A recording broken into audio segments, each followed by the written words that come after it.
میں نے غلطی کی، اس نے پردہ ڈالا، میں نے سجدہ کیا، اس نے تھام لیا۔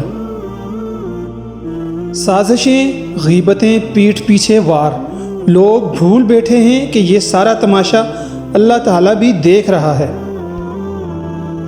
نفس وہ کتا ہے جو انسان سے غلط کام کروانے کے لیے اس وقت تک بھونکتا رہتا ہے جب تک وہ غلط کام کروا نہ لے، اور جب انسان وہ کام کر لیتا ہے تو یہ کتا سو جاتا ہے، لیکن سونے سے پہلے ضمیر کو جگا جاتا ہے۔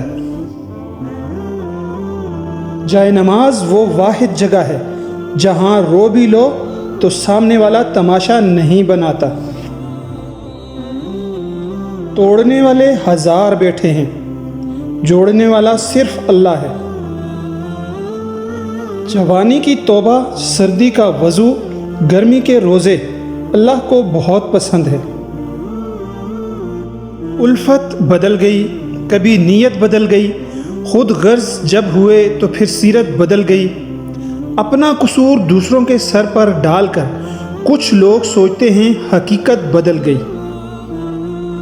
اپنے رب سے مانگو، کیونکہ نہ وہ اوقات دیکھتا ہے اور نہ ہی ذات۔ جنہیں یقین ہو مقدر لکھنے والے پہ، وہ انجام سے گھبرایا نہیں کرتے۔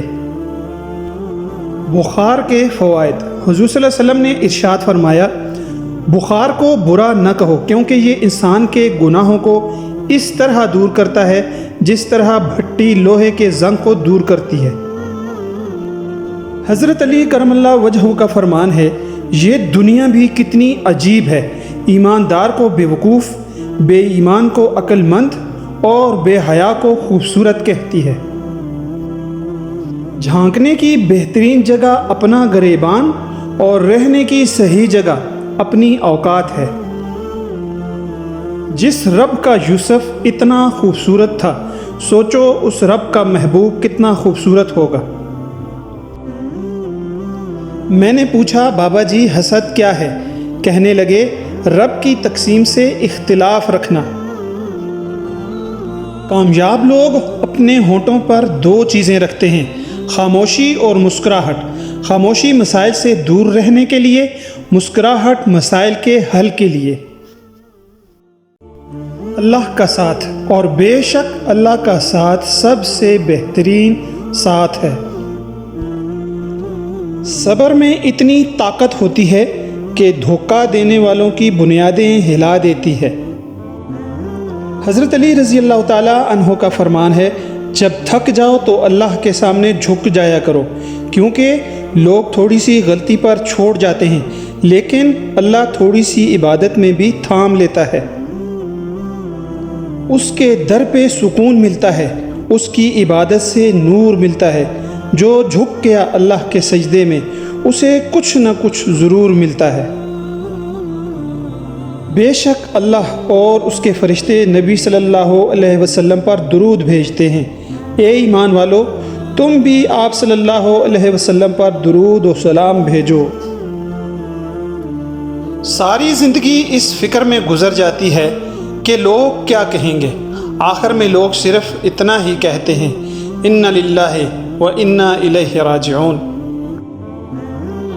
حضرت محمد صلی اللہ علیہ وسلم نے فرمایا، جھک جانا، معاف کرنا اور صبر کرنا سیکھ لو۔ اگر تمہاری عزت میں کمی آئے تو قیامت والے دن مجھ سے لے لینا۔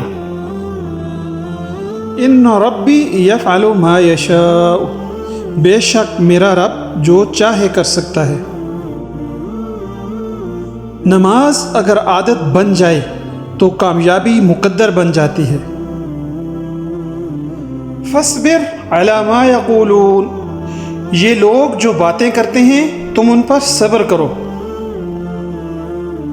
جوانی کی عبادت، اور میرے اللہ کو جوانی کی عبادت بہت پسند ہے۔ تقریباً 18,000 مخلوقات میں صرف انسان ہی پیسہ کماتا ہے، کوئی مخلوق کبھی بھوکی نہیں رہتی اور انسان کا کبھی پیٹ نہیں بھرتا۔ ایک یہ جہاں، ایک وہ جہاں، ان دو جہاں کے درمیان بس فاصلہ ہے ایک سانس کا۔ جو چل رہی تو یہ جہاں، اور جو رک گئی تو وہ جہاں۔ زندگی اس اذان سے شروع ہوتی ہے جس کی نماز نہیں ہوتی، اور ختم اس نماز پر ہوتی ہے جس کی اذان نہیں ہوتی۔ اچھے تو سبھی ہوتے ہیں، بس پہچان برے وقت میں ہوتی ہے۔ وہ راستے پہلے ہی بنا دیتا ہے، لیکن عطا صرف بہترین وقت پر کرتا ہے۔ اور تقدیر اللہ کے ایک اشارے پر بدل جایا کرتی ہے۔ تم یقین تو رکھو، وہ بہتر لے کر بہترین دے گا۔ جب یقین کی ڈور اللہ پر چھوڑ دی جاتی ہے تو پھر اللہ اپنے بندے کو رسوا نہیں کرتا۔